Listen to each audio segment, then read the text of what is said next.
Would you believe Scientific American if they told you that we had some way to deflect a meteor? I would go to yes. But when it came to anything that was morally fashionable, specifically race, gender, trans issues, etc., not only would I say no, but I would say it's almost invariably the truth is the opposite of that thing. I just don't know how we can function as a society with all of these institutions captured and large swaths of the country not trusting them. There's this weird thing in today's age where people think they have to agree with literally everything, everybody's like all of someone's beliefs before they can have a relationship or be friends with them or something. It's a very bizarre phenomenon.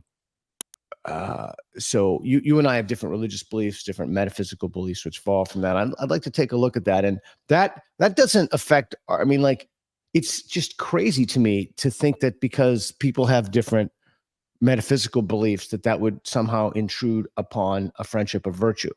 I mean, that's like, I don't even know why, like, even thinking that itself is a kind of ideology. I think it's narcissism. I mean, if you think that you're incapable of being disagreed with and maintaining comedy and comity, then it's a sign of a low rate intellect, a midwit intellect. I think what distinguishes you and I, and the way that our colleagues and friends, the people we respect, and you've had on, millions of just incredible conversations, and you yourself are one of the best, kind of public intellectuals. I always say, if you had a choice, between Peter Boghossian or almost any other professor, you should have chosen him. And I really, when you left your campus previously, Portland State, that I said was a devastating day for Portland State students. And it was something they wouldn't likely recover from.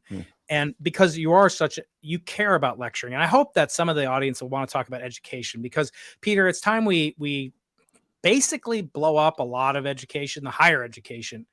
And from education at the highest levels flow all the culture wars and all the devastating nonsense 100%. We call Narishkeit in Yiddish, just bull crap, nonsensical ideas. It all flows from academia. Everything, politics, every politician went to college, pretty much. I don't know. 100%. All journalists do, all the Twitterati do.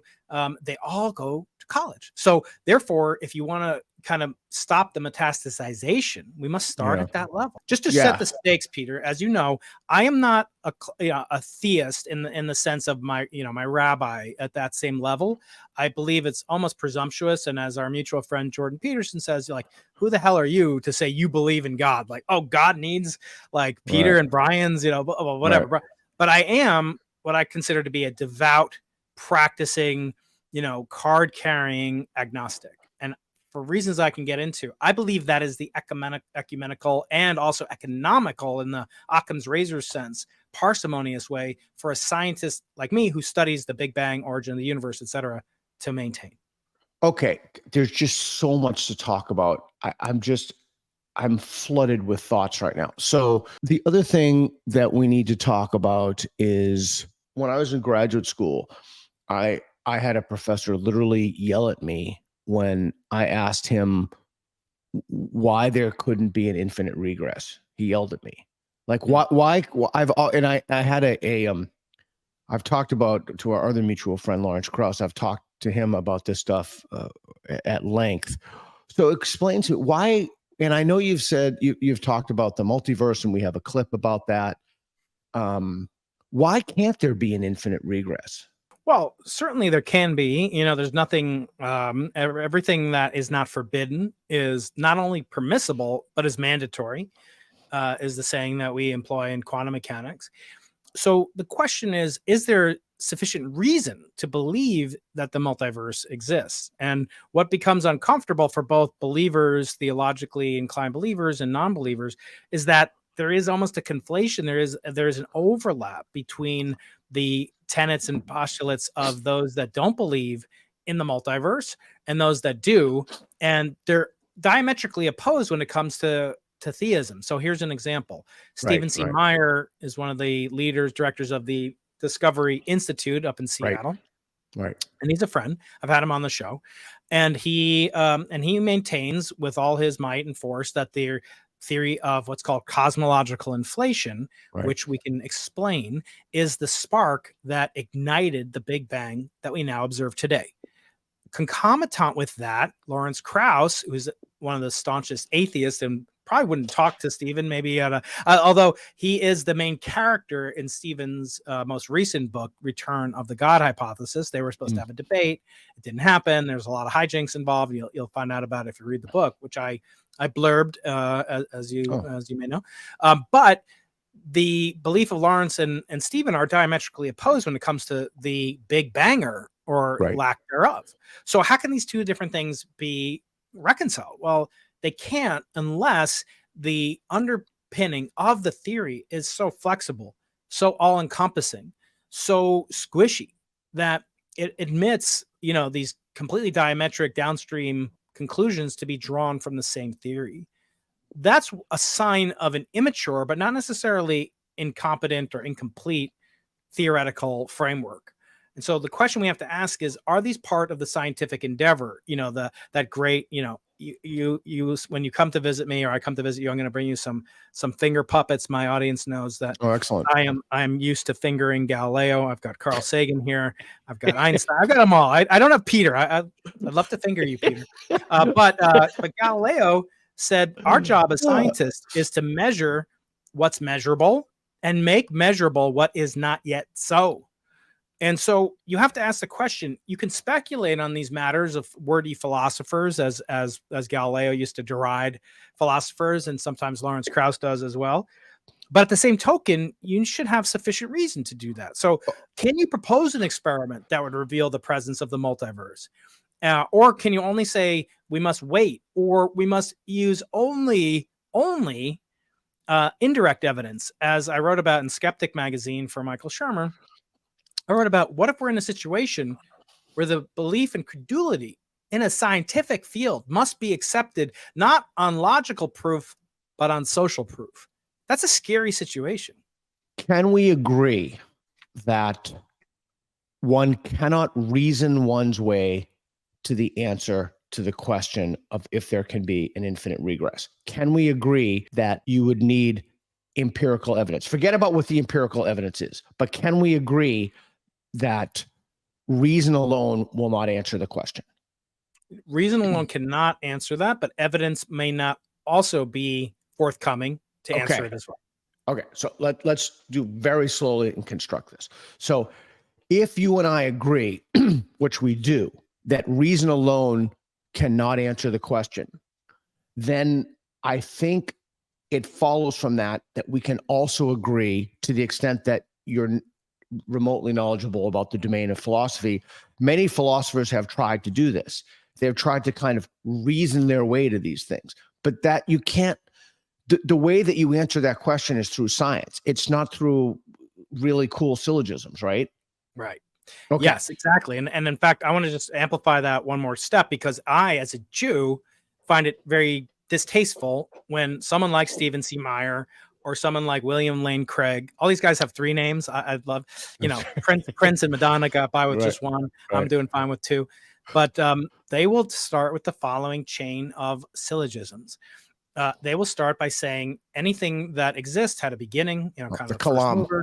The Kalam argument. Then they will say that which came, from something, also, cannot come from nothing. And then they will say things that were created had a creator. Right. And then finally they will say Jesus is therefore God. Correct.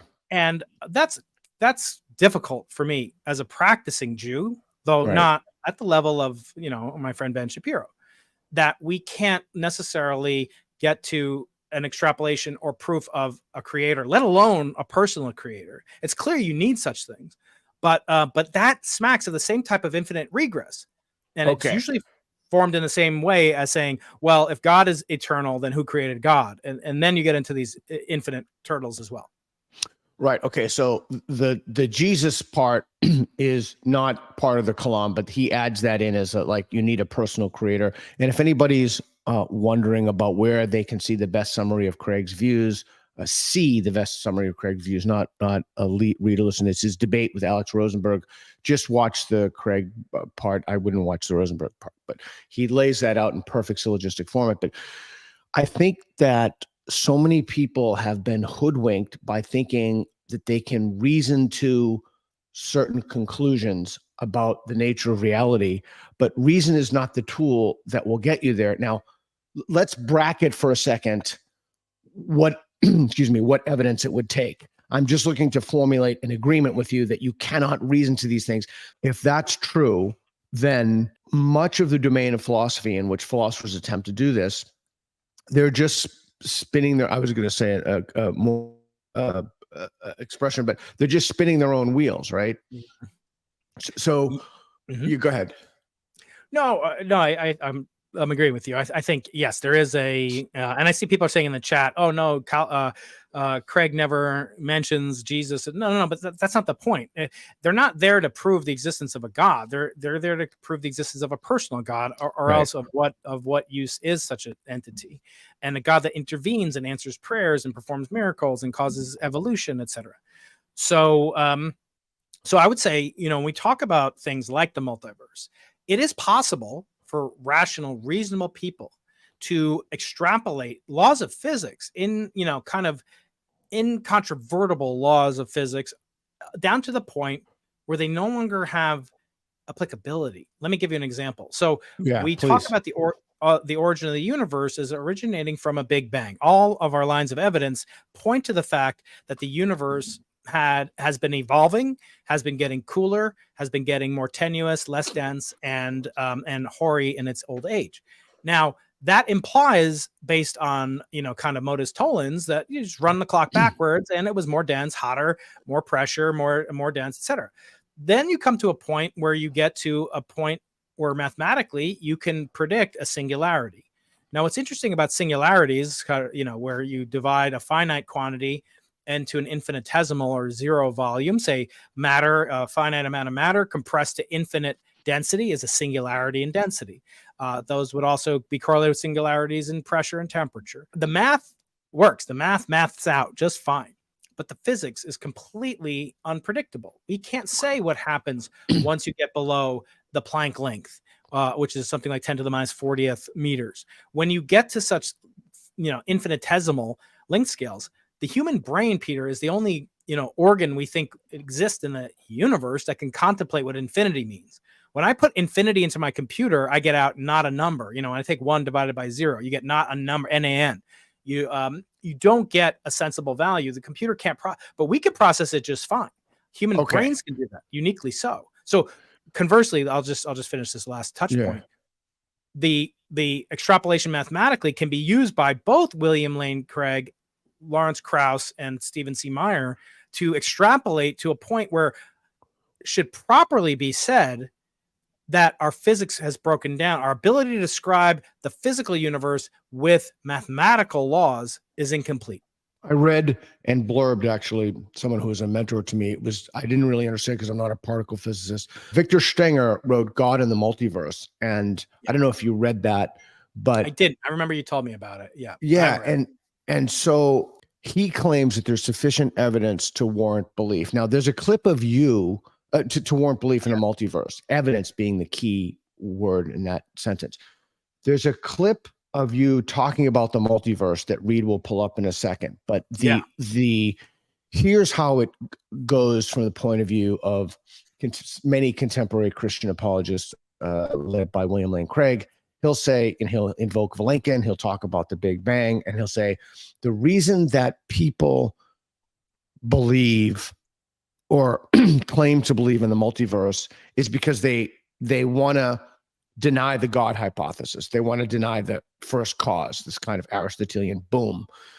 And so you have to posit something. So it's more of a kind of metaphysics that's posited to avoid an inevitable epistemological conclusion, and that is that God exists. Wittgenstein writes, and again, Wittgenstein's obviously not a particle physicist, but he wrote about something that I find to be there's only necessity in logic. There's no necessity in the world. And so when I see people try to think about unified field theories and come up with string theories, I'm just, again, I'm not a physicist, but I'm wondering, like, why would people even think that there's necessity there? Like, why would people even think that? I understand why someone would think it's possible, but why would someone think it's necessary? Why would they think Does it's that necessary? does that make sense? Well, That just explain one more time what is necessary. that there even would be a unified field theory. Like, why would anybody think that? Yeah. I don't understand. Yes, I agree. So so let's take a step back. What is a unified field theory? And it stakes back to the discovery by none other than another three-name individual, James Clerk Maxwell. And I don't have a doll of him. But what he did is he studied and investigated the properties of electricity and magnetism, which were thought to be two disparate things, as different from one another as a magnetic field is from a gravitational field, as the force that drops this thing down just there, losing my meteorite. And by the way, Peter, because I love college students, and I know you do too, and I love graduate students, postdocs, I even love some professors, Peter, okay? I give away these meteorites to anybody with an edu email address. If you go to briankeiting.com/edu and you have an edu email address, you sign up for it, I will send you guaranteed a chunk of 4.3 billion year old meteorite material. And I'm going to send one to you, Peter, once you become a professor again. No, I really want you down here at UCSD. So, but what Mr. Maxwell, James Clerk Maxwell, did is he reconciled the fact that the electric field imposed on such an object could be understood in another sense by an observer, say in a moving magnetic, reference frame, as an electric field, and vice versa. You could convert electric fields to magnetic fields, and it was known that they had something to do with each other, but he unified them. This set off a path of unification that continues to this day with people like my great friend Eric Weinstein and others who are still trying to unify gravity with these three other forces. The three other forces are the strong nuclear force, which is responsible for atomic fission and fusion, the binding together of the nuclei in the movie Oppenheimer. I did a video about that, the physics of Oppenheimer, semi-viral movie on my channel. And that unified that with the belief is that the weak force, which is responsible for what's called radioactive decay, that force is unified. We know now, thanks to the work of Abdus Salam and Steven Weinberg, that and Shelley Glashow, that they're unified with electricity and magnetism. In other words, the same types of fields and forces are in sort of this family tree that relate electricity, electric carrying wires and resistors, to magnets, refrigerator magnets, and maybe superconducting devices. Those are related genetically to the weak nuclear force, which couldn't be more shocking. So then the logic took over. Well, if those are unified, maybe the nuclear force that binds proton to proton. Remember, a proton shouldn't be able to bind to a proton, Peter. They're both positively charged. Yeah. They should repel each other. Well, guess what? They don't, except if you put a neutron in there. So it's very unusual to get two things to stick together that are repulsive, that hate each other. Yeah. That are like the faculty and the bureaucratic staff at a university. You have to bring together a different element, a different type of constituent, like a student. And that moderates the force of repulsion and causes a force of attraction. That's called the grand unified theory, or GUT. And then finally, if gravity could be made to be unified with those other three forces, we'd have a theory of everything. But we don't currently even have, and I say even, I'm not a theorist, but we don't have, and I don't want to minimize, it's very hard to do. Yeah. A grand unified theory. Right. And yet we're looking for theories of everything. So I always joke, Peter, it's hilarious dad jokes that I'm known for. We're putting the toe before the gut. So you have to be careful with that. Don't put the toe before the gut. So the fact that I followed 99% of that tells me that you're an incredibly good explainer. I love teaching. So, okay. So let me repeat back to you the answer to my question. So you're saying that there's not necessarily a necessity that there's a unified field theory, but because other elements have been unified at different scales, we can extrapolate and make reasonable inferences from that, that it's very likely, I don't want to give a probability vector to that, but it's at least likely It's that there possible. could, what degree of possibility, is it possible to the extent that it's likely? I mean, I don't want to get too far down the weeds but There are people that claim the success of the unification of electricity and magnetism together, and then electricity, magnetism, and the weak force provides ample hope and reason to search for a grand unified theory. I think the notion that there's a theory of everything which unifies all four forces together is taken for granted. As I said, people pursue that because here's the deal, Peter. What happens is people think in physics, they have a target on this guy's back. This is Albert Einstein, if you're listening, and they want to shoot that target. They want to say that where he failed, I will succeed. So I get letters, I get emails. Professor Keating, Einstein was wrong. I can show you how to unify this. I'm not good in math, so if you help me prove it, then we can split the Nobel Prize together, and I'll only take 2/3. Okay, so we get a lot of that because it's the paragon of the human brain as Einstein, and where he failed, if I can succeed, therefore I get all his Dungeons and Dragons hit points, his life force, and I am superseding him. Now you're speaking my language, Brian. You're speaking my language. Keep going. You roll the icosahedral dice, and then you're in bed. No, so. But that's not to say there aren't reasons to pursue it. As I mentioned, Eric Weinstein is very much convinced that he has a contender theory of everything that explains a lot, but it has to admit other currently unobservable phenomena, such as the fact that in his theory there are multiple time dimensions. So we've talked about space-time in physics for years. That's the unification of space, up, down, left, and right, and forwards and backwards, namely the 3 dimensions of degrees of freedom in space, with the time dimension. I want to meet you for this podcast. I had to be in a certain place at a certain time. That's 4 dimensions needed to be adhered to. Right. What Eric and others have thought about is, well, what if you extrapolated that to even higher dimensions? In Eric's case, something like 10 dimensions. And what if time is not a monorail that goes in one direction?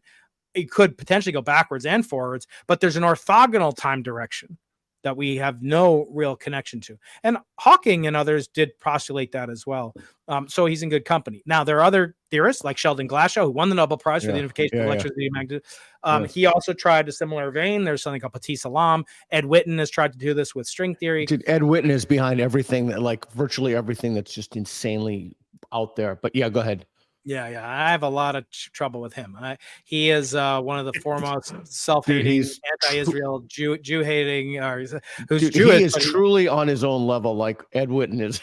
He's just another. If you look at his Twitter feed, you'd think that he's like a Noam Chomsky or somebody. But really? In terms of his feeling about Israel, it's nothing about physics or math, only about Israel's atrocities, carried out against the Hamas and Palestinian government. It's amazing with all this stuff that he does. That he thinks about anything else. But okay, so we get back to it. Yeah. Go ahead. What I would like to see is more experimental backing. I think we have an overabundance. I always make the analogy like theoretical ideas are like software. It's relatively cheap because one person can make great software, but it takes a lot of people to build a computer that the software is programmed on. I'm not criticizing theorists at all. I mean, some of my best friends are theorists, but the bottom line is we need to have empiricism to work. 100%. Okay, so let me ask you a question. So, I'm very friendly with Eric. I like Eric. We just hung out in London with Winston, and I listened to Eric talk about this. I have no idea what he's talking about. Like I could not even it's just so nothing, zero. It just does not. And I was talking to Shermer about this. So here's what I understand. So let's say that Eric is correct. And I haven't asked him this, so it's perhaps it should be more. I should have asked him before I asked you, but it's not a dig on Eric. I'm just genuinely curious. Let's say that his models are correct. Why doesn't he publish that in peer-reviewed journals? Oh, okay. So now we're getting into some really controversial stuff. So Eric is perhaps the most interesting and mercurial and delightfully challenging person that I've ever met. Yeah. I was listening to an interview with Sam Harris, who I hope we can get to Sam, talk about him in a bit. But I was just thinking, like, I get to talk to Eric, and Eric just, to my mind, just completely obliterates in the public intellectual space Sam, on every level, and he's so much more kind of just articulate, but his ability to articulate and his humility, which I don't believe Sam has at the same level. I forgot. Do you know Sam well or no? Very well. And I don't want to, I'd love to talk to Sam. He's never been on like a very high level scientifically oriented podcast. I mean, he's been on with many people, and maybe he's not a physicist though. No, but I've had on, I talked to economists, Nobel Prize winning economy. I don't need to. People come on the show not just to talk about physics. I thought you meant to talk about Eric's theory. No, not at all. No, I'm just saying, like, he was talking about other things. So what I mean to say about Eric is that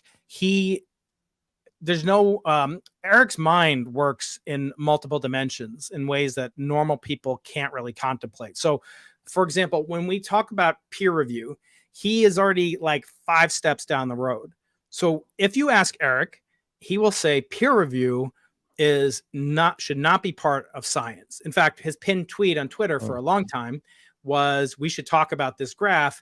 And it was, the Google Ngram of how many times peer review has been mentioned in a given past 100 years. And it was 0 until the 40s, and then it spiked up. Okay, so that's one thing. Peer review is not that traditional. It's not that relevant. Number 2, who started peer review as a kind of sine qua non of good science, or shibboleth? Well, it turns out there was this publishing company called Pergamon, I believe, and they were affiliated with a couple of other people. And then all these academic universities had to buy subscriptions to journals. And then the journals hire, reviewers, but they don't pay them anything. And all that's true. And then one of the leaders and the funders of this peer review kind of industry was Jeffrey Epstein's father. Okay, so for that reason, he's like unwilling. There are other, and he should speak for himself if he's interested in coming on. But the bottom line is, he does not hold by peer review. So this is not something that, in fact, when he published, quote unquote, his most recent disputations about what he calls geometric unity, it was first shown on Joe Rogan's podcast, immediately shown on mine, live from Austin, Texas, from his hotel room. And we went into the details of it that, Joe is not going to go into on the physicist level. Right. But he copyrighted it as a work of entertainment so that it could not be plagiarized by forces such as those that Eric has claimed proof and demonstrable proof has copied his ideas in the past. And some of his claims are very meritorious in my opinion. Not all of them necessarily. I'm not saying he's lying, but I'm just saying I haven't investigated them. But at least 1 or 2 I've personally investigated and found him to be correct. So peer review is a good for science. So I actually disagree with Eric. I take the Churchillian perspective that peer review is the worst form of advocacy and argumentation about science and discourse, except for all the others. In that we have this tradition, and it's not perfect. I just got back from London myself, and while I was in London, I had the great honor of speaking at the Royal Institution. This is one of the— I saw that. Excellent. Yeah, congratulations. Oldest. Yeah, it was a wonderful thing, and it was where Michael Faraday, who first invented the concept. We talk about fields. He came up with the idea of the field. What is a magnetic field? What is an electric field? And I got to use his exact experiments, wax paper with iron filings and magnets, and it was a treat of a lifetime. My wife and 2 of my kids there. It was such a wonderful treat, Peter. I can't explain it. And it's part of what's called the discourse, which is never supposed to end. In other words, I was locked in a room, and they didn't announce who I was. They didn't introduce me. I just come bursting out through this door in a Faraday cage. This continuing lecture series that never ends, dating back to apocryphally when some speaker failed to show up and Michael Faraday had to give the lecture. Anyway, getting back to this. So when I did that, I was reminded that this is the way that people would announce things, that they would do discovery. They wouldn't do it in a journal. A journal didn't exist in 1826.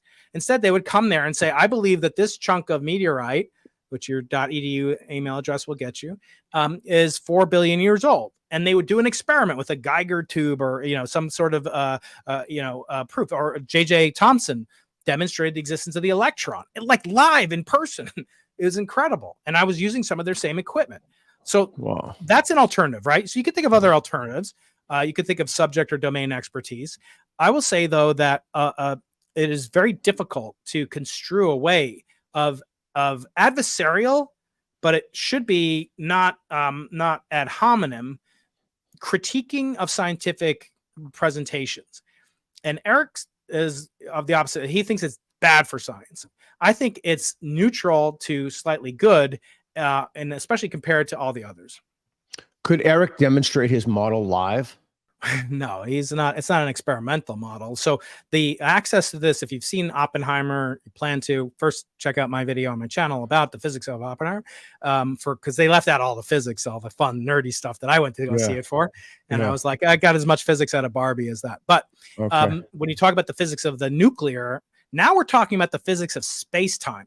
So to go from the electronic scale, the scale of chemistry, the scale of refrigerator magnets, the energy scale associated with an electric shock, it may hurt you. Now you go to the nuclear scale and you have Hiroshima, okay? Okay. Now, what Eric wants to do is get to the sub-nuclear scale, the space-time scale. Can you imagine the conflagration that it would take to demonstrate such a theory? So no, Peter, we couldn't demonstrate it. Is it at least in theory capable of being demonstrated that it aligns with reality? I don't want to say that it's true. Oh yeah. So you could, but we don't do these like live, like a magic show anymore. And there was an element of showmanship, and there was stuff that I did, that's just like, yeah, it is like a live magic trick, right? But no, I mean, what Eric should do is indeed publish it, and indeed look for criticism of it. Respond to that criticism. The problem with Eric's theories, ideas, is because he's such an influential public intellectual, because he's probably one of the brightest living human beings. Because of that, he's attracted a huge cadre of people that would love to see him fail, be humiliated. 100%. I see that 100%. Yeah, he has a massive target on his back. And just to buttress what you're saying, every time I've hung out with Eric, I found him to be, I found everything you've said about him to be absolutely true. He's very affable as well. I really like him as a person. Oh, yeah. But with all that being said, I have literally nothing to say to him about physics. I just don't know enough I wouldn't even begin to know a root, you know what I'm saying? So like having that conversation with me would be totally pointless. No, in fact, so I've done that. I've had him down. I've invited him down to UCSD a couple of years ago. He was sort of a visitor, permanent visitor. And now he's, on occasion will visit me from LA. But we actually had a quote unquote debate with another colleague of mine, Daniel Green, who's a brilliant young, 30s, 40s guy's good looking, brilliant, great father, great. He's just a guy you hate. Right. But I love him. But, and they talked and debated live, and there was great comity. They did not fight with each other. There's no ad hominem attacks. And I could tell Eric left that conversation feeling energized and alive, knowing that there were not only, physics kind of wannabes out there, but actual, highly cited practicing theoretical cosmologists that were taking him seriously, that could debate with him, that he could hold his own with, and at some levels go deeper. And so, but when you have people on the internet, who want to see him fall, that like dedicate podcasts that go on venues and then attack his paper using pseudonymous names, so that you can't verify, is this person the same person that said something that was misgendering somebody? Or was that person somebody who's causing people to come to people's houses?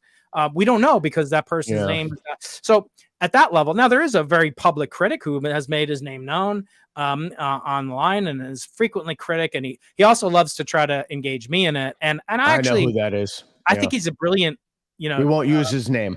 Let's not use his name. I don't care. But he's had like 4 or 5 podcasts, Peter, on his podcast about me, my book, Eric, trying to get, other scientists to comment on the quality of my science or some of the things. And why is it bad that I don't have him on my podcast? Look, I find it flattering at some level, because every time he mentions me, I get this great boost because he's such a brilliant young guy. This guy who's criticizing Eric. However, I don't find that he's acting in good faith. I feel like he wants that's the problem. And I've seen attacks, and so anyway. I'm happy to talk to anybody. They have to be doing it in good faith, and they have to be doing it from a point of view of trying to have clarity, not just taking somebody down and like standing over them and revealing them to be the grifter and everything else. That's what happens when you move at high levels in the public space, is that the number of lunatics who come out of the woodwork in bad faith accusations. I mean, if you think it's bad, I don't think this guy's a lunatic at all. I think no. I'm not talking about him specifically. I'm just talking about the number of insane people who come out who literally has a huge target. And if you think it's bad for Eric, it's it's so much worse for his brother. I mean, they come after Brett like crazy, like. And just the sheer vituperation, the sheer nastiness, and that's part of the problem is you don't really know if it's 50 people or 5,000 people, like 50 people with 100 kind of sock puppet accounts. So there is a kind of, and I do think there's something about the anonymity in those that bothers me in a way that when you move it in public space at a high level and you have these huge targets on your back, like you have, like Eric has, I mean,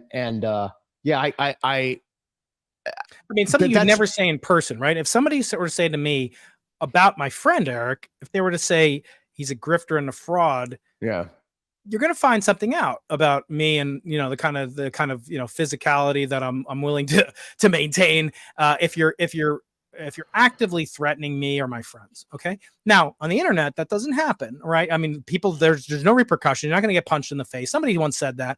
And actually one of the things that Sam Harris did say that I did agree with is like, most of the worst weekends of my life, in the last 10 years were because of something I said on Twitter. That's what he said. So why are we inviting this thing in the, it's just because I'm a narcissist and I want public affirmation. Okay. So okay. So that right there, I have to pause you and say, it's like, okay. So when you do this thing that we do, when people come after you online, you just can't, you just have to be non-phased by it. You just cannot let these people get to you, because the moment that happens, Helen Pluckrose, they've really done a number on her. Oh yeah. They've called her horrible things, mostly about her weight. And she had a problem, like a cyst was on her brain, and she used to be an athlete. And what people have said about her and done to her is horrific, instead of engaging her ideas. But you just can't let these people get to you. That's the thing. No, I agree. And that's why I was wondering why about the whole peer review with Eric thing, why that just doesn't go through peer review. And I thought you were going to say that the journals were institutionally captured, but that reminds me, if I can just, use the word orthogonal. I love that word. If I can just go to something, the whole Joe Rogan put up $10,000 or $100,000 to debate. Peter Hotez. Yep, with RFK. Yeah. I'm interested in your take on that, but because it parallels this conversation. Yeah. But I'd like to give you mine, and maybe you tell me if my thinking, my reasoning is in error. So Peter went on his podcast before, so he already moved in the public space. He has a Twitter account, so he's not a scientist who has avoided the public space. That's right. So I think it's incumbent upon him, because he's in the public space, to accept that challenge. Yeah. Okay. So I'd love to talk to Joe Rogan about this, and God willing, someday I'll get that chance, Peter. But I thought, there is this constant refrain from Peter Hotez. First of all, there are all these baseless, really slimy kind of accusations that Joe was doing that as kind of like an anti-Semitic trope. I didn't even know Peter Hotez is Jewish. That's insane. I'm not even sure he is, but I was like crazy talk. Yeah. Yeah. It was a reporter from the Atlantic or the New York Times. It was David Froome, I think. Oh yeah. So I wrote David Froome back. I was just like, it's already bad, because this anti-Semite already had Peter Hotez on his pod. It was clearly like he didn't even know that he had been on, like, Froome was saying, oh, don't give him a platform. Okay, it's a great line, except for when you actually do a second of research as a reporter and see that he had already been on the podcast and treated wonderfully. Second of all, when he says, oh, we don't debate, that's nonsense. We do debate. We don't allow a debate on Twitter or Joe Rogan Experience to count and replace substitutionally peer review. On the other hand, we also, it wasn't just that he said, well, I won't, like, scientists don't debate. So you're saying if you had on, if I could talk to, Eric Topol, who I have talked to, and, you wouldn't debate him. He felt we shouldn't give the vaccine out before the 2020 election because that would redound to Trump's benefit. So I claim if he believed that, Peter, and correct me if I'm wrong, logically speaking, but if Eric believed that was true, Eric Topol, and it turned out that the vaccine indeed did save lives, then by withholding the vaccine from the public and using his influence to do so, then lives were lost. I don't think you can say both things. The vaccine is 100% effective, or it was effective, saved lives. Right. And if it was administered earlier, it wouldn't have saved. So anyway, would Peter Hotez not debate one of the foremost, researchers and public figures, namely Eric Topol? Of course he would. So it's a nonsense to say that they don't participate in public debate. He didn't want to. And he knows that RFK is more skilled, but I actually don't think RFK is the best exemplar of this point, but that should redound to Peter Hotez's benefit because, yes, he may be more skilled oratorially, but scientifically, shouldn't Peter Hotez have so much better scientific apparatus and Joe mediate and moderate that? So I thought it was a cop-out. Okay, so let me ask you at least one, perhaps two questions. I want to see if we can find agreement or if we disagree on this. Would you agree that if somebody was a scientist with no Twitter account, never been on a podcast, but they worked in this field, and then somebody challenged them to a debate, there's just a public debate in a public forum, maybe they should consider it, but it is an unreasonable expectation for other people to want them to do that? Would you agree that if someone already does not move in the public space, that there's no compulsion to do so? I actually think that scientists who do receive public funding have a moral obligation to engage with the public at some level. It doesn't mean like every time they're challenged by a flat earther, I have to go and debate them and put on my debating clogs and do that. No, it means that I receive public funding and I have a responsibility as a mensch and as an individual who is responsible for the fiduciary obligation that we have as scientists to spend other people's money, namely U.S. taxpayers, to do it wisely and to do it judiciously. That's an obligation that I feel I have. That's the reason I started my YouTube channel and so forth. If you don't want to do that, that's fine. I often get the saying, I actually had a conversation with this guy, Dave Farina, who actually calls people like Stephen C. Meyer and others charlatans, grifters, just hateful individuals. I mean, he is really vehemently antagonistic towards the Discovery Institute, towards this guy, James Tour, and other people. But he even said, well, no, it's not in their skill set. I want them staying in the lab where they'll do the most good. I said, imagine you work for AT&T and you're doing, marketing for them. And your boss comes by and your boss says, hey, Brian, what are you up to? And you say, look, I'm doing very complicated things that you may not understand, and so forth, Mr. Boghossian. You would say, pack up your stuff by the end of the day and the security guard will take away your badge, because you have no right to tell me how you are too intelligent, erudite, and wise, and you should have a blank check on how you spend your money with no accountability and no fiduciary duty. And yet that's what we as scientists are doing. So, there is an obligation. There's not an obligation to meet me on the Potter's Field at 6 a.m. with pistols at dawn. That's not. It seems to me that because RFK, now, is he a viable presidential candidate? I don't know. But, he has a large X following, I don't know, Twitter, whatever you want to call it. He has a very large public platform. A lot of people listen to him.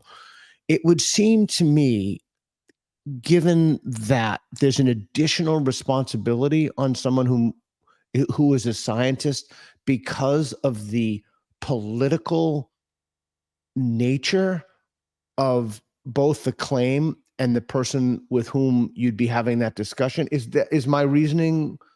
What do you think about that?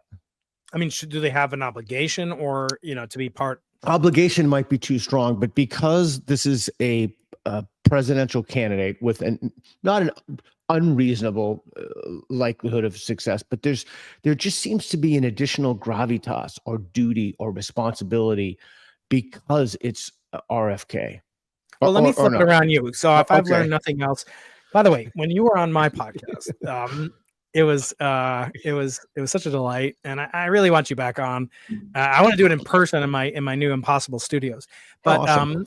but Peter, the comments were like, because I was asking you things, they were debating religion and talking about like experts and follow the Right. science and what does that mean. And then in the comments, there were all these comments like Peter's using all the tools of how to have impossible conversations with Brian Keating in real time, and Keating is too oblivious to understand he is getting one pulled. Anyway, so I'm going to pull one over on you. Okay, so let me take the opposite. So let me say this: Is it reasonable that Peter Hotez shouldn't engage with somebody who has said things conflating vaccines with autism and conflating the fiduciary venality of the pharmaceutical industry with their profit motive and with their policy directives? And so for engaging with these people, would it not be like, Ben Shapiro runs for office and he's asked to debate a Holocaust denier? Yeah. Now, I hate the word vaccine denier. I hate climate denier. I just had on a wonderful professor at NYU, Stephen Koonin, who's been called a climate change denier. Right. I've been called a multiverse denier. It cheapens the currency of the word denier. That's awesome. A multiverse denier. Oh my God! My wife denied me. She didn't let me hold her hand last night over dinner. I've been denied a lot of things in life, Peter. Don't cry for me. But the bottom line is, to what obligation do you have now? On a platform like Rogan, I thought it was disingenuous, which doesn't mean that he wasn't right to maybe not debate with RFK himself. I think RFK is a very skilled orator. He's been in the public sphere for a long time. He's got bona fides.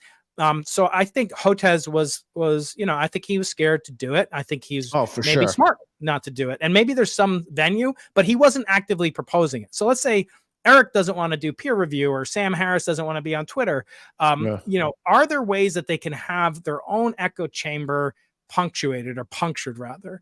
And I found this listening to Sam. He's so kind of he's such a brilliant mind that I think in his mind he's convinced himself that there are no flaws in his logic, and so it is like debating, is 2 + 2 = 5, and so it's not worth his time. On the other hand, there's ample evidence to show that a lot of the things that he would claim were preferable to Trump, never happened. I listened to a podcast that he did with this guy, Scott Galloway, who's a professor, so-called professor at NYU. He's not like a teaching staff. And he is a Prof G. He's on with Kara Swisher. They have a podcast, if you know her. No. I think she called for Ben Shapiro to be deplatformed once to Susan Wojcicki on YouTube because her son likes to watch Ben Shapiro. Anyway, so this conversation was from 2020, and it was all about the dangers of reelecting Trump and how it's an existential threat. Right. And so Scott and Sam Harris were debating how it could lead to like a new invasion of Ukraine. It could lead to tensions with Iran, and it could lead to, Chinese interference and I'm like, do you guys like ever do an audit on yourselves, like Scott Galloway or Sam Harris? Do you ever look back and say, look, when we predicted this, we were wrong. Like I made a mistake. And that's fine to do that. And I actually and this is totally different context. I just did an interview with a renowned theoretical physicist. Your paper, the hermeneutic penis. The conceptual penis is a social construct. Penis. One of the highest in gender studies. It's one of the most cited papers in all of gender studies. In the top tier, that is. Do you know what your H index is, or what that paper's? No, but the funny thing is, it's still cited as a real paper, even though it's not available online anymore. It's still it's still cited. That testifies to the rigidity, to the durability of the conceptual penis. Thank you. But let me tell you something. There's something called an H index, and we're going to nerd out as professors. That is the number of papers that you have that have at least H citations. So it's a metric, a parametric measurement of your throughput and creativity and output as a professor or as a scientist.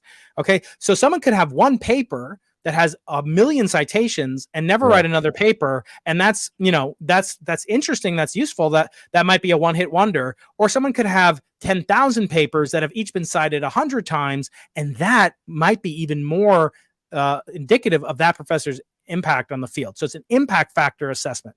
The person who invented that statistic is Jorge Hirsch. I think the H stands for Hirsch.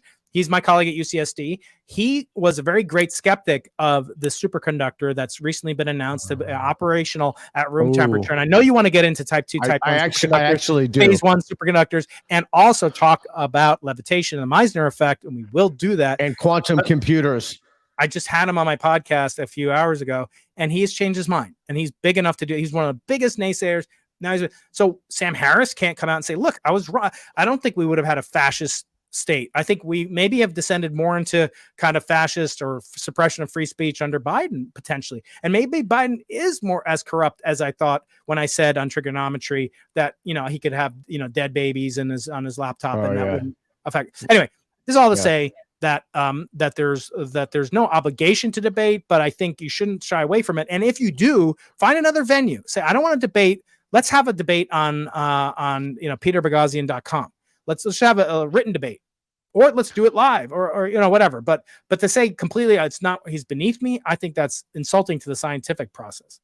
Yeah, I mean, I can speculate the psychological reasons and the social reasons why he didn't want to debate. But you've mentioned Sam Harris a number of times, so I think we should talk to that. But beforehand, hey, Reed, pull up the we have a super chat question about the trustworthiness of science.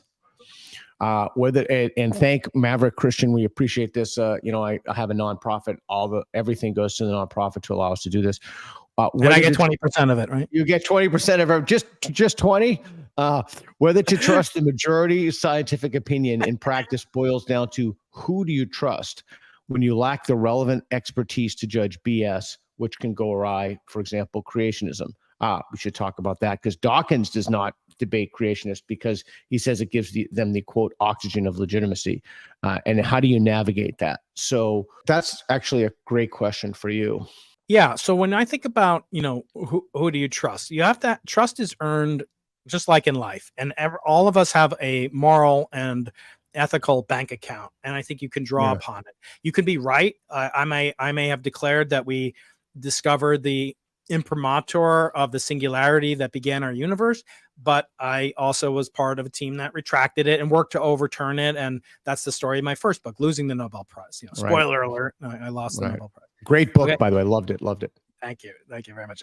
And yet you should have the intellectual capacity to say that does not invalidate you. There's a trope that, a scientist only has to be right once in their life to be a successful career and only wrong once to have no career. That's not really true. The problem is that the public communication of science is a unidirectional ratchet that only allows the amplification of sensationalism and never the actual sausage retraction being made. And I'll give you an example. So when there are claims like the one involving my experiment, BICEP, or say one involving a room temperature superconductor from years ago, or cold fusion, that comes out on the front page of every newspaper around the world. Correct. And it happened to us. And 100%. It comes out and it leads above the fold. And then if there is a retraction, that will occur on page B17 of the Saturday edition, which is the least read of all 7 editions of the newspaper. If at all, it'll never be on TV. And so I have called for rather controversial sort of a PR budget ratio where you have in reserve, you have to publicize your results. You're getting taxpayer money. All of us scientists are funded by the taxpayers, even though people like me who receive a lot of private funding, and the preponderance of my funding is from a private foundation. Nevertheless, I teach at a public university. I've been educated in the public school system my whole life, et cetera, et cetera. So for these reasons, we have an obligation. However, we should keep some of our budget in reserve. I've called 10, 20%.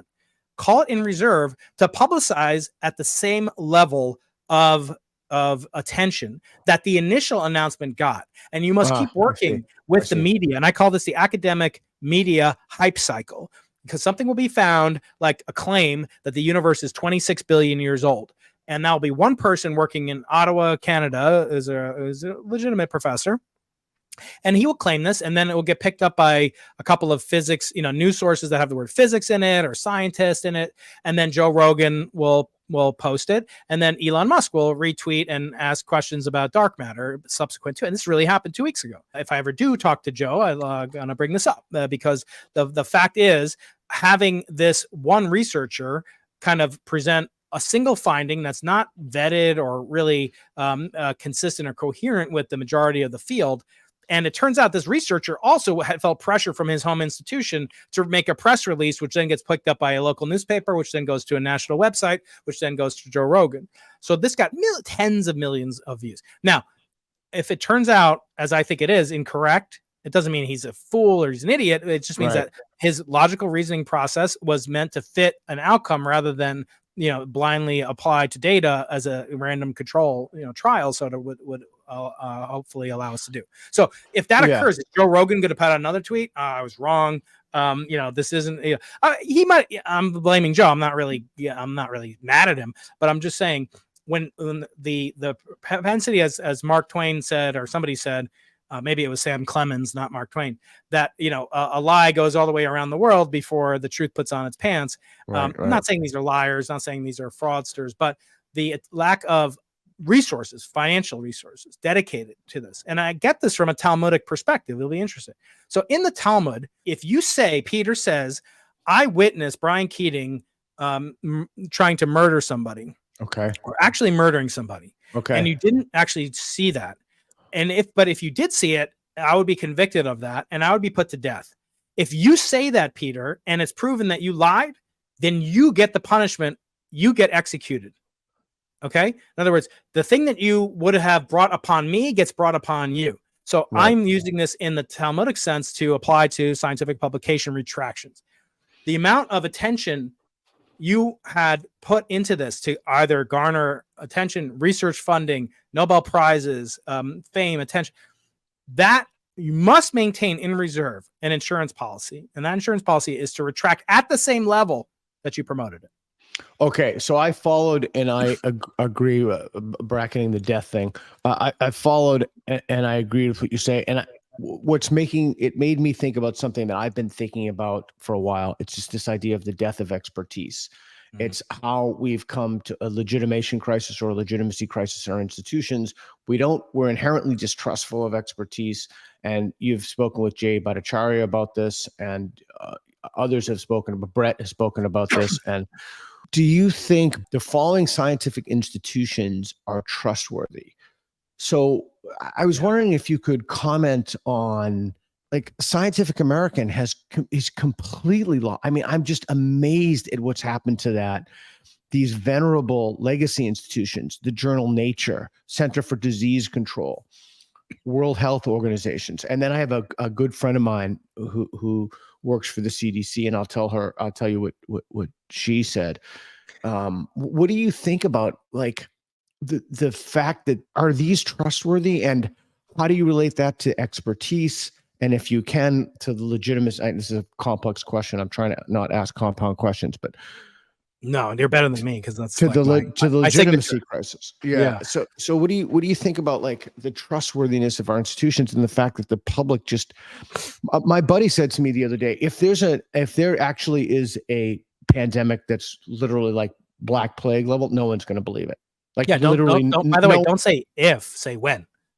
And I talked to Jay about this on my podcast as well. And it's no one's going to believe it. This could be kind of a preview and a terrifying one at that, of the real pandemic. God forbid, Peter, imagine if, or Zeus, or whatever you believe, nothing, nature forbid, that there is a pandemic and it kills not the 89-year-old, people in nursing homes, which is tragic, but 8 and 9-year-olds. Okay. Yeah. So just imagine what it would wrench society. I don't think we would have the same kind of planetary scale reaction that we did. And so did we dodge a bullet? Well, but maybe we didn't, because the next one could attack, God forbid, as I say.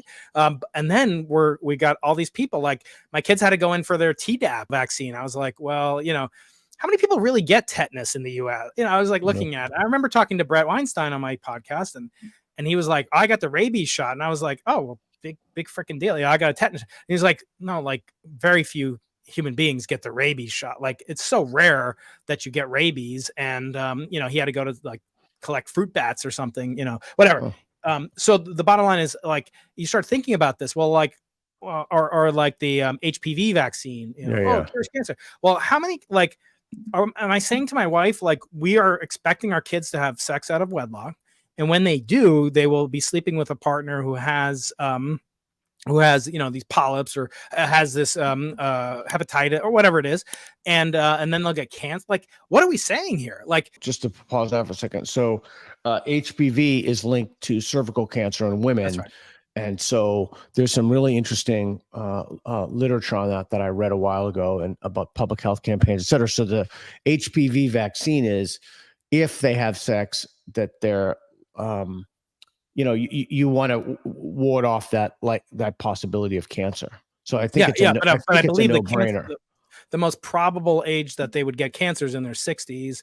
And there's, for my son, let's say, does he need it? Because it's meant to prevent. Anyway, I'm not saying not to get it or get it. I think that is a personal decision. I'm just saying, like, how many people are really getting it? And then what does it say about individual? Because it's different than even the COVID vaccine, so-called vaccine. I don't really call it a vaccine, because it didn't really seem to do what a vaccine typically does with dead viruses and so forth. But anyway, let's call it a vaccine. Whereas this is saying something about, like, the sexual, like, it's 100% preventable disease. I mean, you may not like it if I say, well, you could prevent AIDS by never having sex whatsoever, getting any transfusions. That's pretty rare nowadays too. Like, it's not politically correct to say that, but it is true. It is theoretically 100%. I'm not advocating people don't have sex, gay sex, heterosexual sex, whatever you like. Okay. But I'm just saying, the fact is, scientifically, you can't argue with that. But now we have to debate this because of the ideological capture of some of these institutions. So if Scientific American tells me that we successfully deflected an asteroid before it entered the Earth and produced more meteorites that your audience can get at briankeating.com, I will trust that. The problem is they're like a weather forecaster who's like 50% right, 50% wrong, and especially at Scientific American, where they've decided that their mission is to wade into gender ideology forcefully, reporting facts and sort of our opinions as facts. And I don't bias, but this is a long-standing trend. And here's where I witnessed it in my first book, Losing the Nobel Prize, was the statement that 70 Nobel Prize winners advocate voting for Hillary Clinton or for Joe Biden. And every 4 years we get the same thing. It's always just look up X number of Nobel Prize winners, why you should vote for the Democrat. It doesn't matter who the Democrat is. It could be like someone who's anti-science or what have you. So they all vote. So is that a capture? Are the Nobel lists themselves captured? I talked to one recently, and I was like, I noticed you had, like, in your signature, you have your pronouns. And I know you very well, this Nobel laureate. And I was like, did you do that? Like, was that important to you? Or like, because maybe I should do it, And he's like, I didn't know, like, no, I didn't agree to this or that. And I was like, well, this is strange. Like, it's like in your signature or And so I'm wondering to what extent that we need to rely on experts comes down to the human brain's unwillingness to accept what I call Schrodinger states, ambiguous states. It's much easier to be 100% say F Scientific American. When you talked about, would you believe Scientific American if they told you that we had some way to deflect a meteor? I mean, I know literally nothing about it, but if I had a dial that said yes, no, maybe, I would go to yes. But when it came to anything that was morally fashionable, specifically race, gender, trans issues, etc., not only would I say no, but I would say it's almost invariably the truth is the opposite of that thing. So I think it depends in the subdomain about the articles. And, our mutual friend, Michael Shermer, who's come up, one of my closest friends, he used to be a longstanding columnist for Scientific American, and until it got ideologically captured. But I just don't know, Brian, this is a larger issue, but I just don't know how we can function as a society with all of these institutions captured and large swaths of the country not trusting them. And what's really frightening about that to me is that among the people who trust them, they are also in the orbit of the ideology. So if they actually knew, and Socrates talks about this in the Theaetetus and a little bit in the Republic, but if they actually knew what either what went on in the university or what the facts of the matter is, just as a simple thing, and I don't want to go down this rabbit hole, but can someone change their sex and not go on this crazy redefining of sex? Jerry Coyne's written about this. Dawkins has written about this. I try to be optimistic, but I just don't know how we can survive as a country when people don't trust experts, when people when there's a wholesale legitimacy crisis in our institutions, and I'm deeply concerned about the country. And well, this kind of connects ahead. back, Peter, to the earlier statement that I believe scientists have a moral obligation to communicate their results in a language the public can understand. And if we don't, it redounds to our detriment, because eventually, first, funding will dry up, which is bad. But eventually trust will start to dry up, because I don't like, if I don't talk to my brother, for like 6 months, and then all of a sudden, I have this great opportunity, he's going to be like, well, maybe my brother would. No, I love him, but but some friend or something that's just a fair weather friend, and he comes up to me only when he needs something. You're not going to trust that person. And so I think the more we can have, scientifically educated or curious, you may not be able to do differential equations like I can, or, my guest can, but to be curious about the scientific process, to be curious about the new discoveries. That is the sine qua non of human beings, that we know based on what our name is. I mean, the name Homo sapien means man who knows. So what is it that we know? It doesn't mean that man who's like knowledgeable. It means wisdom. Like sapienza means wisdom. Scientia, science means knowledge. So, talking about science as if it's wisdom, I think that's very dangerous. So when people like Fauci or other people, Collins and so forth, to suppress science, to obfuscate what they're doing, and to censor scientists like Jay Bhattacharya, it's very dangerous, and they should be held to account. That's the first thing. We don't have a Nuremberg trial, but we actually get them together and say, look, this is where we do a postmortem. And I see no interest in doing that. And COVID was a lightning rod, and it was an opening of the eyes for parents, for scientists, for lay people all around the world about this ideological capture that you speak so eloquently about. But again, all this is downstream from academia. So the thing that blows my mind, it blows my mind in the way that I can't even articulate how it blows my mind, is this whole quantum computing thing. And this does not betray a confidence when I say this. So I have a very good friend who works at a high level at a tech company. And this individual, let's not use their pronoun, this individual told me that tech companies have placed a significant amount of money betting on quantum computing, to say the least, a non-trivial amount of money. And so I was wondering if you could just give us a brief summary of that, if you feel comfortable doing that. And two, can you relate the quantum computing to the possible existence of a multiverse? Not in the remaining 10 minutes or so, but I can speak about each one separately, and I think that's probably the most useful way to do it. There was a claim that there was quantum tunneling and behavior, not unlike a wormhole, and allied phenomena with the multiverse, demonstrated in a quantum computer last November by a friend of mine at Caltech.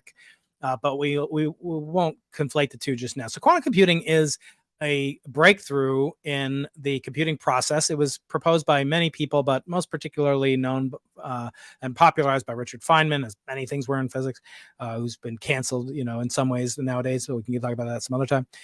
And the proposal was that there were certain objects, there were certain phenomena that did not lend themselves to the Boolean algebra, the binary logic tree of zeros and ones that are indicative of a classical computer, a semiconductor computer, the kind of which that we are using right now at the trillions and trillions level of transistors on each of our screens. Not to mention all the supporting architecture. So these classical computers work by logic gates that then can be converted to mathematical operations that can process at fractions of the speed of light, to do computations much faster than a classical computer could do anything. So these are zeros and ones being processed at near light speed. You can think about it, and you can break down any operation. All language, as you know, from Morse code, is basically zeros and ones. All language, all mathematical operations can be used employing a binary code to operate them. But if you had multiple, if you had trinary code or tertiary code or quaternary code, you could do more operations simultaneously. It's still discrete, so you'd still have fourfold algebra and so forth, and beyond. But now you could get to a level where you had like near continuous, a near infinite number of bits per quantum transistor, which is called a qubit.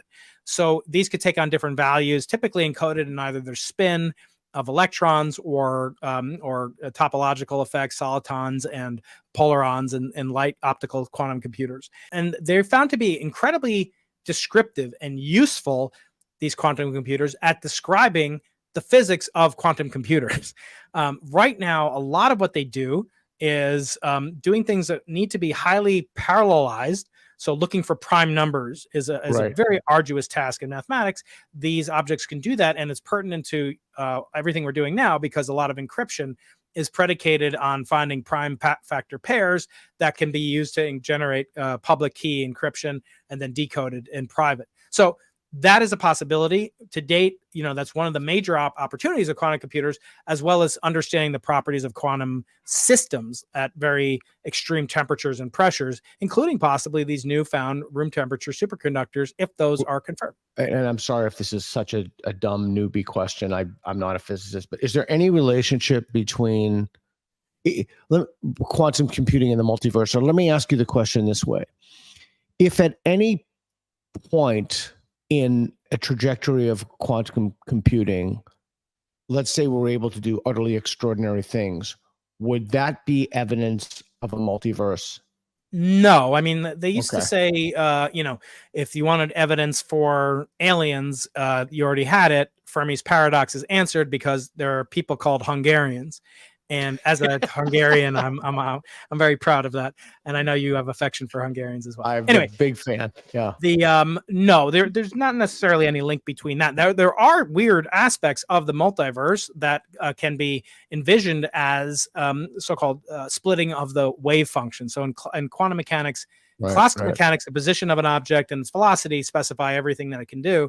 In quantum mechanics, you need more variables, but it's similar type of operation conceptually. Now, in fact, though, when you do a quantum measurement, unlike a classical measurement, you completely unavoidably alter the state of that system permanently and irreversibly, collapsing the wave function. So if the so-called double slit experiment or the Schrodinger's cat experiment, when you observe the cat, it's either alive or dead. Before that, it's in this hyper superposition of living and dead, which is bizarre to Einstein and others. Now, in the multiverse, that is called the many worlds hypothesis, popularized by our mutual friend Sean Carroll in his most recent book, friend. Something Deeply Hidden. No, I know. He might not like me very much anymore either. But anyway, he did talk about my research on this podcast by this critic of Eric Weinstein, but he was very generous, I should say. So anyway, the multiverse in that instantiation takes the effect that the cat lives in another universe, even though in our universe it's dead. So that's a form of a multiverse, not in a distant cosmological vantage point. Okay, right. So here, that's right. That's the thing. Okay. So Exactly. Real quick, we only have a few minutes left. Yeah. I would love to get you on to talk about room temperature superconductors. I'd love to get you on and really drill down on some of the ideas we've talked about, metaphysics, religion. We didn't really talk about the God hypothesis. I'd love to talk. So I'd love to have you back on. But Absolutely. We have a question in the super chat I want to ask you. How do you view laws against Holocaust denial in countries like Germany, Austria? Understandable in the historic context. Christopher Hitchens was against that. And, you have people like David Irving, deniers, et cetera. So you have any thoughts on that real quick before we end? This curveball question for you. Yeah. I mean, I don't really feel that this is something, that is pertinent on such a level as to really warrant policy intervention from a physicist. I would say as a Jew, these things are distasteful, but I actually don't believe in kind of suppression of hate speech. I think that's kind of a tautology, or it's sort of a logical impossibility that you could have free speech and suppression of hate speech. Let's say there's a baker, who won't make the bar mitzvah cake, for my son. And because I'm a Jew, well, are there not any other bakers that could do it? And should that place be forced out of business by lack of demand? Absolutely so. Should the government come in and shutter it I think that leads to very dangerous conclusions. I don't know what happens in Germany and Austria. Of course, they were complicit. The people were complicit. They did suffer. And I should say that, to my knowledge, Germany and Austria, especially Germany, has made heroic kind of I agree. attempts at reparations, unlike the Japanese in their treatment of Chinese comfort women, Korean, the Holocaust that they committed. Yeah, and actually someday would be great to talk about. Yeah, rape of Nanking. I mean, they have done less soul searching, I would say, being an ignoramus about most of these political topics, but then the Germans, which I have great affection for, and I don't, of course historically, but if they're Germans, right? So they can do whatever the hell they want. It's like when people criticize Israel that are Jewish and they say, well, we should do this. Okay, you can move there. I mean, there's nothing preventing you, but like you staying here in America safe and sound from any of the repercussions of your. Now, I don't know what the repercussions are in Germany. I don't know how virulent anti-Semitism still is. I understand it's still active. It's active everywhere. It's like saying, can we eradicate? It's rising. It's rising its ugly head again. So I just want to say, as an Armenian, someone of Armenian descent, I agreed with everything you said, and I was thinking about, and I want to be respectful of your time. So very, very, very quickly before we wrap it up, I was thinking about, well, what if you're in Pakistan and you had, like, are there ever circumstances when there should be a law requiring such things? Like about your son's bar mitzvah cake, and if anti-Semitism was so malignant and so widespread and ubiquitous, would you need those laws? In other words, that's, for example, why we have a constitution to protect some basic rights. So states can make their own whatever they want to do, but they can't contradict the Constitution, right? We can't. So right. I was just thinking about cultural and historical context. Okay, so real quick, we're going to finish up. But what do you do? Like, are you like? I don't even know. What are you working on now? Are you working on like? Can you explain? And maybe this is unfair. I don't even know how to phrase the question. Like, are you doing experimental stuff, or like, what are you working on now intellectually in your field? So in 1609, Galileo took the first look at the heavens through a small telescope. And when he did that, he not only discovered that Jupiter had moons around it, but he upended our concept of the paradigm of the geocentric universe in favor of a heliocentric universe, and substantiation via data and observations of what's called now the Copernican principle, which has been extended to something called the cosmological principle. The fact is that telescopes lead to data, which lead to rejection. Most people think that the job of a physicist is to prove a theory or prove that. You can't prove that the universe had a Big Bang. You cannot prove it. You can theorize about it. You can provide evidence for it. But at any moment, new evidence could come in that would supersede, contradict it, as has happened many, many times, the structure of scientific revolution. But my job is not to prove or disprove, but it is to provide evidence that then excludes the models of theorists like Eric Weinstein or Alan Guth, or if you like, any other cosmologist, or somebody who believes the universe didn't have a Big Bang. That's fine. And we're not going to suppress that freedom, right? So my job is to build with my students, postdocs, colleagues. Right now, the biggest cosmological project ever attempted of this type is called the Simons Observatory. It's located at 17,500 feet in the Atacama Desert in the Andes Mountains of northern Chile. And this is not only the highest astronomical observatory of its kind currently, it's actually the highest construction project on Earth. It's 3,500 feet above Everest Base Camp, where they have like a warming shack or something.